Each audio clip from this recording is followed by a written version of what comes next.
The episode caught stealing kicks off with Bradford and a clearly exhausted Chen working the midnight shift. Chen spots a tall man wearing a gas mask standing in the street, but by the time Bradford looks, he's gone. They get out to investigate, and Chen ends up following the figure into the woods. Alone and uneasy, she becomes paranoid and eventually corners the suspect. When he removes his mask, a blinding light shines from where his face should be. Suddenly, Chen wakes up to the sound of laughter.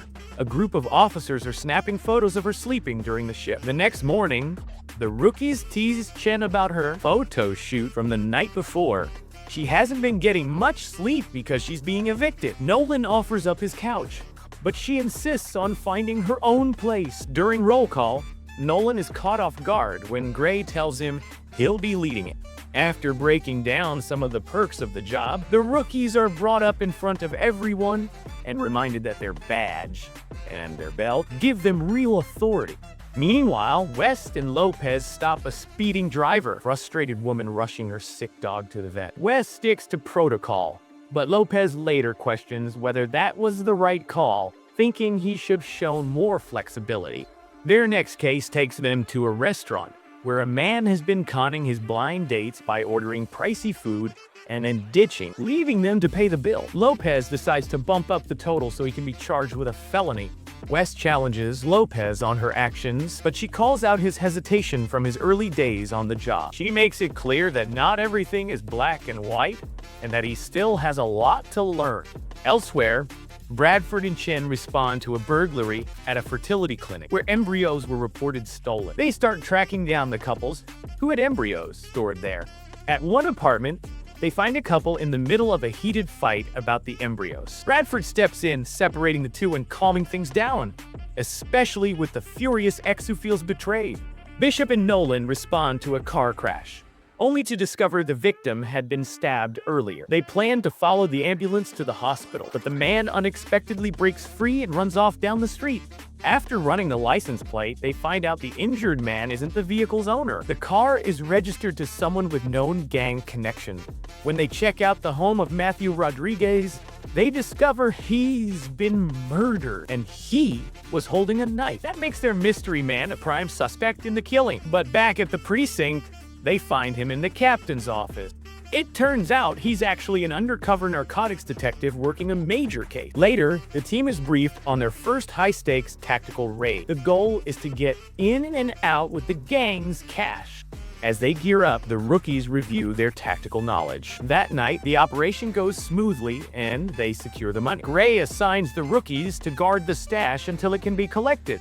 While waiting, they chat about what they do with that kind of money, from traveling the world to paying off debts. Eventually, they're relieved and sent home for the night.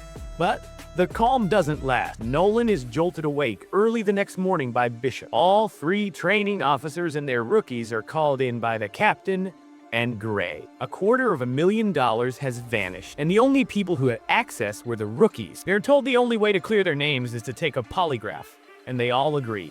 The Toes discuss the situation and realize that even a small inconsistency could cost their rookies their jobs. Under pressure, Wes confesses to eating a free creme brulee the day before. Chen gets caught up trying to cover for a fellow officer, but thankfully, it's unrelated to the missing money. In the end, they all pass their polygraph and are sent home. For now, pending follow-up interviews with detective.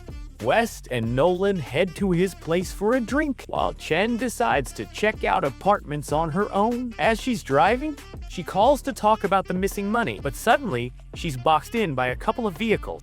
She makes a run for it with her gun in hand. The attackers close behind. West and Nolan rush to the area and follow her trail, eventually spotting blood from someone Chen managed to shoot.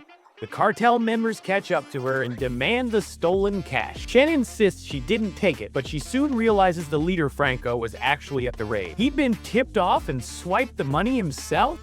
Franco turns on his own men, shooting them before coming after Chen. West and Nolan hear the gunfire and sprint toward the scene, just in time to find that Chen has taken him down. The team brings in Franco along with the stolen cash.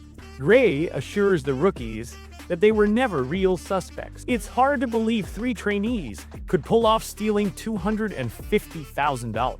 West apologizes to Lopez for being too rigid with procedure and admits he needs to be more open to her style of policing.